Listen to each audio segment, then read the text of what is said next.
ಎಲ್ಲರಿಗೂ ನಮಸ್ಕಾರ. ನೀವು ನೋಡ್ತಿದ್ದೀರಾ ಸ್ಟಡಿ ಕಾರ್ನರ್ ಇನ್ ಕನ್ನಡ ಯೂಟ್ಯೂಬ್ ಚಾನೆಲ್. ನಾವು ಇಂದಿನ ವಿಡಿಯೋದಲ್ಲಿ 7ನೇ ತರಗತಿಯ ಪ್ರಥಮ ಭಾಷೆ ಕನ್ನಡ ವಿಷಯದ ಭಾಗ 1ರ 4ನೆಯ ಪದ್ಯ ವಚನಗಳ ಭಾವಸಂಗಮ, ಈ ಒಂದು ಪದ್ಯ ಭಾಗದ ಸಂಪೂರ್ಣ ಅಭ್ಯಾಸದ ಪ್ರಶ್ನೋತ್ತರಗಳನ್ನು ಇಂದಿನ ವಿಡಿಯೋದಲ್ಲಿ ಡಿಸ್ಕಸ್ ಮಾಡ್ತಾ ಇದ್ದೇವೆ. ದಯವಿಟ್ಟು ನೀವೇನಾದರೂ ನಮ್ಮ ಚಾನಲ್ಗೆ ಹೊಸಬರಾಗಿದ್ದರೆ ದಯವಿಟ್ಟು ಸಬ್ಸ್ಕ್ರೈಬ್ ಆಗಿ, ಹಾಗೆ ತಪ್ಪದೆ ನಿಮ್ಮ ಸ್ನೇಹಿತರೊಂದಿಗೆ ಈ ಒಂದು ವಿಡಿಯೋನ ಹಂಚಿಕೊಳ್ಳಿ. ಹಾಗೆ ಈ ಒಂದು ವಿಡಿಯೋ ನಿಮಗೆ ಉಪಯುಕ್ತ ಆಗಿತ್ತು ಅನಿಸಿದರೆ ದಯವಿಟ್ಟು ಲೈಕ್ ಮಾಡೋದನ್ನು ಮರಿಬೇಡಿ.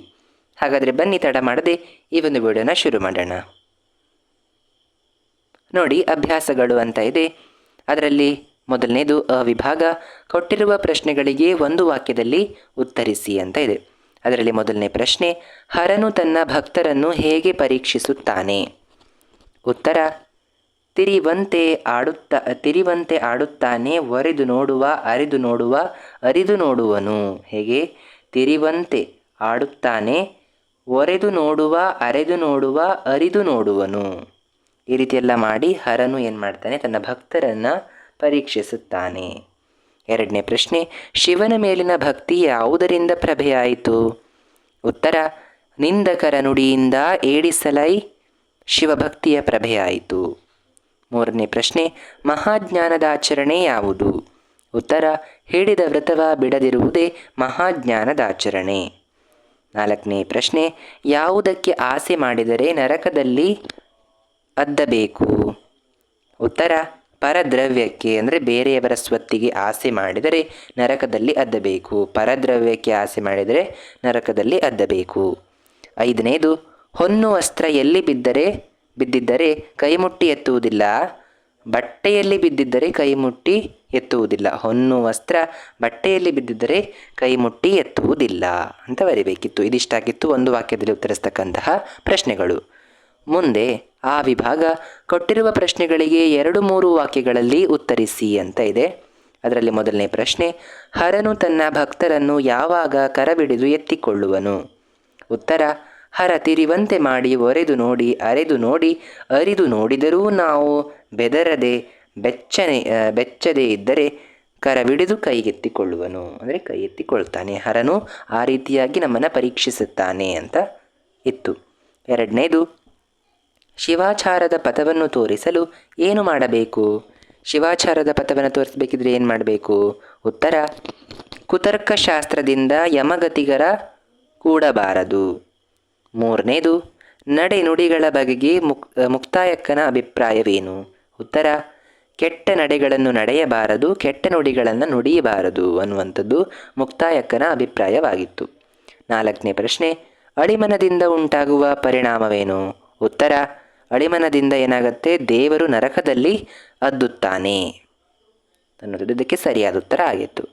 ಮುಂದೆ ಈ ವಿಭಾಗ, ಕೊಟ್ಟಿರುವ ಪ್ರಶ್ನೆಗಳಿಗೆ 5-6 ವಾಕ್ಯಗಳಲ್ಲಿ ಉತ್ತರಿಸಿ ಅಂತ ಇದೆ. ಅದರಲ್ಲಿ ಮೊದಲನೇ ಪ್ರಶ್ನೆ, ಶಿವನು ಯಾವಾಗ ತನ್ನ ಭಕ್ತರನ್ನು ಕರಬಿಡಿದು ಎತ್ತುಕೊಳ್ಳುತ್ತಾನೆ? ಹರ ಭಕ್ತನನ್ನು ತಿರಿವಂತೆ ಮಾಡಿ, ಚಿನ್ನದಂತೆ ಒರೆದು ನೋಡಿ, ಚಮದನದಂತೆ ಅರೆದು ನೋಡಿ, ಕಬ್ಬಿನಂತೆ ಅರಿದು ನೋಡಿದಾಗ ನಾವು ಬೆದರದೆ ಬೆಚ್ಚದೆ ಇದ್ದರೆ ಕರಬಿಡಿದು ಎತ್ತಿಕೊಳ್ಳುವನು. ಎರಡನೇ ಪ್ರಶ್ನೆ, ಆಸೆ ಆಮಿಷಗಳಿಂದ ಮುಕ್ತರಾಗುವ ಬಗೆಯನ್ನು ಸತ್ಯಕ್ಕ ತನ್ನ ವಚನದಲ್ಲಿ ಹೇಗೆ ವ್ಯಕ್ತಗೊಳಿಸಿದ್ದಾಳೆ?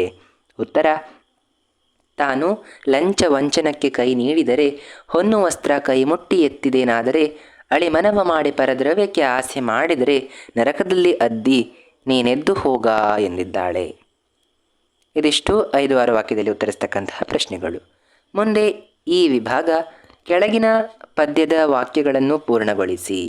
ನೋಡಿ, ಅರೆದು ನೋಡುವ ಚಂದನದಂತೆ, ಕುತರ್ಕಶಾಸ್ತ್ರದಿಂದ ಯಮಗತಿಗರ ಕೂಡೆ, ನುಡಿಯಲು ಬಾರದು ಕೆಟ್ಟ ನುಡಿಗಳ, ಇಂತಲ್ಲದೆ ನಾನು ಅಳಿಮನವ ಮಾಡಿ ಅನ್ನುವಂಥದ್ದು ಇದಕ್ಕೆ ಸರಿಯಾದ ಉತ್ತರ. ಇದು ಪದ್ಯ ಭಾಗದಲ್ಲಿರುವಂಥದ್ದೇ ಸಾಲುಗಳು, ಅದಕ್ಕೆ ಬಿಟ್ಟ ಸ್ಥಳದ ರೀತಿಯಲ್ಲಿ ನೀಡಿದ್ದಾರೆ ಇಲ್ಲಿ. ಆಯಿತಾ? ಆ ಒಂದು ಬಿಟ್ಟ ಸ್ಥಳದಲ್ಲಿ ಆ ಪದ್ಯದ ಯಾವ ವಾಕ್ಯ ಹೋಲತ್ತೆ ಆ ಒಂದು ಪದದಿಂದ ಅದನ್ನು ಭರ್ತಿ ಮಾಡಿ ಆ ಒಂದು ಪದ್ಯದ ವಾಕ್ಯಗಳನ್ನು ಪೂರ್ಣಗೊಳಿಸುವಂಥದ್ದಿತ್ತು. ಮುಂದೆ ವಿಭಾಗ, ಮೊದಲೆರಡು ಪದಗಳಿಗಿರುವಂತಹ ಪದದಂತೆ ಮೂರನೆಯ ಪದಕ್ಕೆ ಸಂಬಂಧಿ ಪದವನ್ನು ಬರೆಯಿರಿ ಅಂತ ಇದೆ. ನೋಡಿ, ಇದು ಸಂಬಂಧಿ ಪದವನ್ನು ಬರೆಯುವಂಥದ್ದು. ನೋಡಿ, ಅರೆದು ನೋಡುವ ಚಂದನದಂತೆ, ಅರಿದು ನೋಡುವ ಕಬ್ಬಿನ ಕೋಲಿನಂತೆ. ನೋಡಿ, ಅದೇ ಸಂಬಂಧ ಇರಬೇಕು. ಅರೆದು ನೋಡುವಂಥದ್ದು ಯಾವುದು? ಚಂದನವನ್ನು. ಅರಿದು ನೋಡುವುದು ಯಾವುದು? ಕಬ್ಬಿನ ಕೋಲನ್ನು. ಅರೆದು ನೋಡುವ ಚಂದನದಂತೆ, ಅರಿದು ನೋಡುವ ಕಬ್ಬಿನ ಕೋಲಿನಂತೆ ಅಂತ ಆಗತ್ತೆ. ನುಡಿಯಲು ಬಾರದು ಕೆಟ್ಟ ನುಡಿಗಳ, ನಡೆಯಲು ಬಾರದು ಕೆಟ್ಟ ನಡೆಗಳ. ಬಟ್ಟೆ ಮಾರ್ಗ, ಮಿಸುನಿ ಚಿನ್ನ. ಮುಕ್ತಾಯಕ್ಕ ಅಜಗಣ್ಣ ತಂದೆ, ಸತ್ಯಕ್ಕ ಶಂಭುಖೇಶ್ವರ. 5ನೇದು ಭಿಕ್ಷದಲ್ಲಿಪ್ಪೆನಾಗಿ, ಅಂದರೆ ಭಿಕ್ಷದಲ್ಲಿ ಪ್ಲಸ್ ಇಪ್ಪೆನಾಗಿ, ಅಂದರೆ ಇದನ್ನು ಬಿಡಿಸಿ ಬರೆದಿದ್ದಾರೆ. ಅದೇ ರೀತಿಯಾಗಿ ಅಹುದೆಂದೆಡೆ ಅಂತಂದರೆ ಇದನ್ನು ಬಿಡಿಸೋದು ಹೇಗೆ? ಅಹುದು ಪ್ಲಸ್ ಎಂದೆಡೆ ಅಂತ ಆಗತ್ತೆ. ಅದು ಅಹುದೆಂದೆಡೆ ಆಗತ್ತೆ. ನೋಡಿ, ಇದಾಗಿತ್ತು ನಿಮ್ಮ 4ನೆಯ ಪದ್ಯಭಾಗ ವಚನಗಳ ಭಾವಸಂಗಮ. ಈ ಒಂದು ಪದ್ಯಭಾಗದ ಸಂಪೂರ್ಣ ಅಭ್ಯಾಸದ ಪ್ರಶ್ನೋತ್ತರಗಳನ್ನು ನಾವು ಇಂದಿನ ವಿಡಿಯೋದಲ್ಲಿ ಬಿಡಿಸಿದ್ದೇವೆ. ಈ ಒಂದು ವಿಡಿಯೋ ನಿಮಗೆ ಇಷ್ಟ ಆಗಿತ್ತು ಅಂದರೆ ದಯವಿಟ್ಟು ಲೈಕ್ ಮಾಡಿ, ಶೇರ್ ಮಾಡಿ, ಸಬ್ಸ್ಕ್ರೈಬ್ ಮಾಡಿ. ಸಿಗೋಣ ಮುಂದಿನ ವಿಡಿಯೋದಲ್ಲಿ. ಅಲ್ಲಿಯವರೆಗೂ ಧನ್ಯವಾದಗಳು. Thank you for watching. Bye bye.